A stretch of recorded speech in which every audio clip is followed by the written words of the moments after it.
I'm waiting for some friends. I don't know.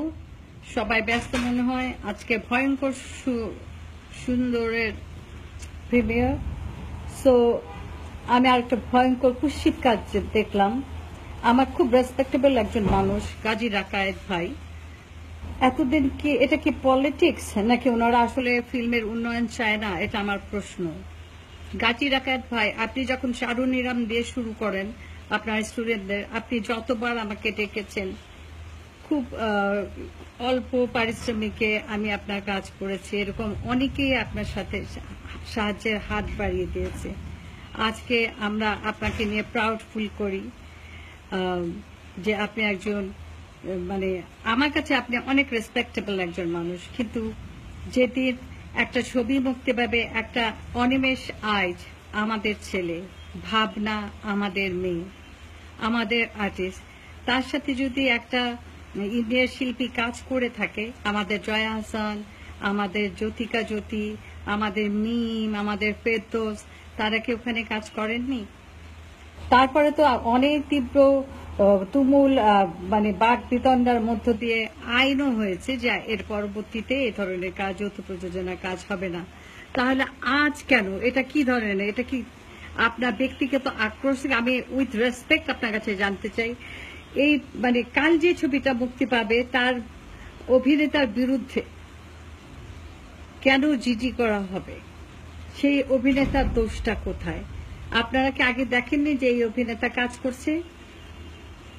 কালকে মানে গতকালকে কেন আবার সেটার আপনি ছবি কিভাবে দেন গাজী রাকায়েত ভাই, একটা হাতের ছবি নিয়ে যে আপনি জিডি করেছেন? এটা আমি আপনার কাছ থেকে এক্সপেক্ট করেন নাই।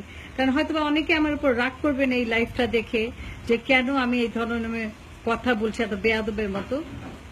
গাজী রাকায়েত আমার মানে কো আর্টিস্ট, এটা বেয়াদবি না, এটা আমার কাছে তার জিজ্ঞাসা।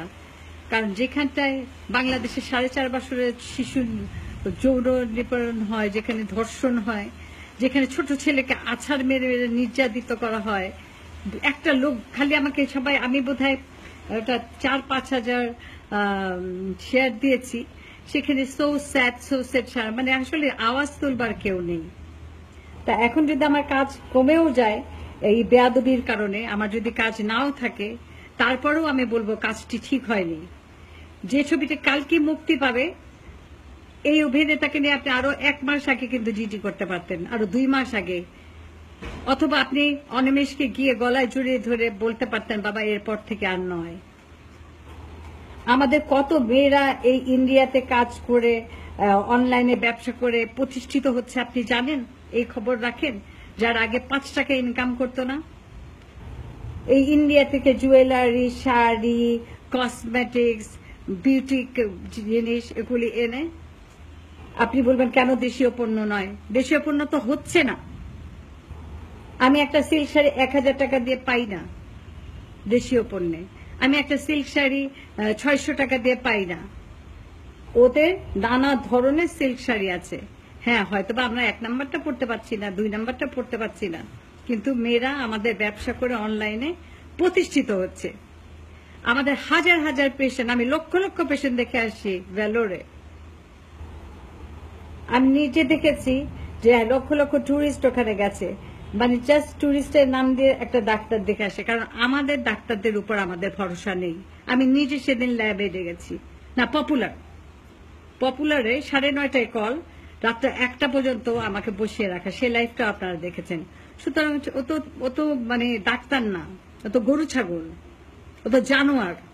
কারণ আমার পাশের যে রোগীগুলি ছিল তাদের ফেরত যাবার কোনো যানবাহন নেই, তারপর রাতে 12টার পরে 2টার সময় তো কোনো বাস থাকে না, সিএনজি কয়জন অ্যাফোর্ড করতে পারে বাংলাদেশের যে রোগীগুলি গেছে? আমরা আসলে নিজেরাই নিজেদের ইন্ডাস্ট্রিকে দাঁড়া করাতে চাই না। আমরা চারুনিরামকে দাঁড়া করাতে চেয়েছিলাম, আমি ভাবতে পারিনি গাজী রাকায়েত ভাই এই একটা ভয়ঙ্কর সুন্দর মুক্তির দিনে জিডি করে বসবেন।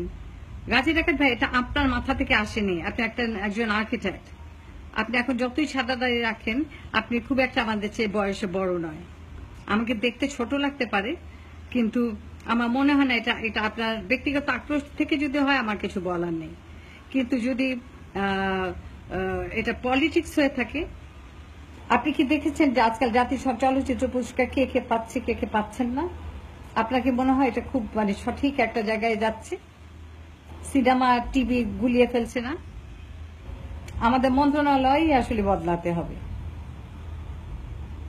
আর গাজী ডাকাত ভাই, এটা আপনার কাছ থেকে আমি আশা মোটেও করিনি, যেখানে আমরা বলছি যে আমাদের ফিল্ম ইন্ডাস্ট্রি দাঁড় করাতে হবে। ফিল্ম ইন্ডাস্ট্রি একটা অভিনেতা এসে যদি কাজ করে যায়, তার জন্য থানা আদালত, আইন তো হয়েই গেছে, যৌথ প্রযোজনা ছবি হবে না। এটা আপনার মাথায় ছিল না, নাকি অনিমেষের সাথে আপনার ব্যক্তিগত আক্রোশ? সেটা যদি আসলেই আমার কিছু বলার নেই, কিন্তু ফিল্ম ইন্ডাস্ট্রি দ্বারা হবে কিভাবে? ভয়ঙ্কর সৌন্দর্য দেখার জন্য আমি কিন্তু প্রিমিয়ারের কার্ড নেইনি, আমি টাকা দিয়েই ছবিটা দেখব। এরকম অনেকেই আছে যারা ডুব দেখতে চান, যারা যে কোনো, আমি তো ওই মধু খই খই বিষ খাওয়াইলা সে ছবিকেও আহ্বান জানিয়েছে, হোক না যে কোনো ছবি। শ্রীদেবীরা যে সমস্ত ধুমটানা টানা টানা টানা এই সমস্ত ছবিতে আস্তে আস্তে শ্রীদেবী এখন ইংলিশ করে। তা আমাদের দেশে এরকম ছবি হবে, আমরা সাকিব খানকে ওয়েলকাম করব, আমরা শুভকে ওয়েলকাম করব, আমরা তাদের ব্যক্তিগত ব্যাপারে নাক গলাবো না। তাহসান আর মিথিলারও তো ডিভোর্স হয়েছে, এখন অপু বিশ্বাস আর সাকিব খানের ডিভোর্স হয়েছে, এটা নিয়ে একটা পলিটিক্স একটা সরঞ্জাম হয়ে গেল। ভাই, আমাদের ইন্ডাস্ট্রিটা, ফিল্ম ইন্ডাস্ট্রিটা তো অনেক বড়, এখানে অনেক মানুষের পুঁজি, অন্ন, রুজি সবকিছু জড়িত। আপনি এটাকে বন্ধ করে দিতে চান? কয়টা আর্ট ফিল্ম হয় বাংলাদেশ? সূর্য দিগল বাড়ির মতো আপনি তো অনেকগুলি অ্যাওয়ার্ড পেয়েছেন, তো সূর্য দিগল বাড়ির র্যাঙ্কে কি একটা পৌঁছাইছে? আমার তো মনে হয় না। তৌকির আজকে পুরস্কার পেয়েছে, তৌকির ধন্যবাদ, শুভেচ্ছা রইল তোমার। আজকে আমি পড়লাম, নামটা মনে করতে পারছি না, আমি এতই এটা এই চিঠিটা, থানার ছবিটা দেখে এতই মুমূর্ষ হয়ে গেছি, ঠিক যেন ওই শিশু নির্যাতনের মতো। আমি রাকাত ভাইয়ের ছবিটা ওই শিশু নির্যাতনের সাথে অ্যাড করে দিচ্ছি। এটা অনিমেষকে নির্যাতন করা হলো এক ধরনের, একটা শিশুকে আচ্ছাচ্ছে না, তাতে অনেক লোক বলেছেন এটা খুব খারাপ কাজ। আমার মনে হচ্ছে এটা মিডিয়ার সাথে, ফিল্ম ইন্ডাস্ট্রির সাথে খুব খারাপ কাজ হলো। একজন অতিথি আসতেই পারেন, যে যখন ছবিটা তো আর একদিনে তৈরি হয়নি, অনেক দিনেই তৈরি হয়েছে, তখন আপনারা কোথায় ছিলেন? তখন বন্ধ করেননি কেন? এটার প্রচার তো অনেক দিন ধরে হচ্ছে, তখন আপনারা কোথায় ছিলেন? তখন জিডি করেননি কেন? This is very bad. এটা একটা পলিটিক্স। আর টিভি মাধ্যম আর ফিল্ম মাধ্যম এক হতে পারে না। ফিল্ম একটা অনেক বিশাল জিনিস। যারাই ফিল্ম বানাচ্ছে, মধু খই বানাক আর বানাক, মৃত্তিকা,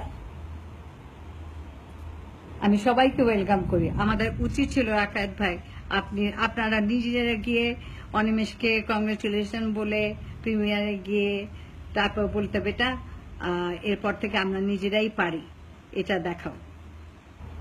আর ছেলেটা ভালো অভিনয় করেছে আমার কাছে মনে হয়েছে। যাই হোক রাকাত ভাই, আমি তোমার থেকে আশা করি নাই, তুমি যতবার আমাকে ডাকছো আমি সমস্ত কাজ ফেলে তোমার কাছে ছুটে গেছি। আমি অসুস্থ অবস্থায় তোমার অ্যাওয়ার্ড সেরেমনিতে গেছি। আমার বেয়াদবির জন্য মাফ করবে, কিন্তু কাজটা আসলে সুন্দর হয়নি, অসুন্দর একটা কাজ হচ্ছে, ভয়ঙ্কর সুন্দরের সাথে ভয়ঙ্কর অসুন্দর একটা কাজ হয়ে গেল। Thank you very much.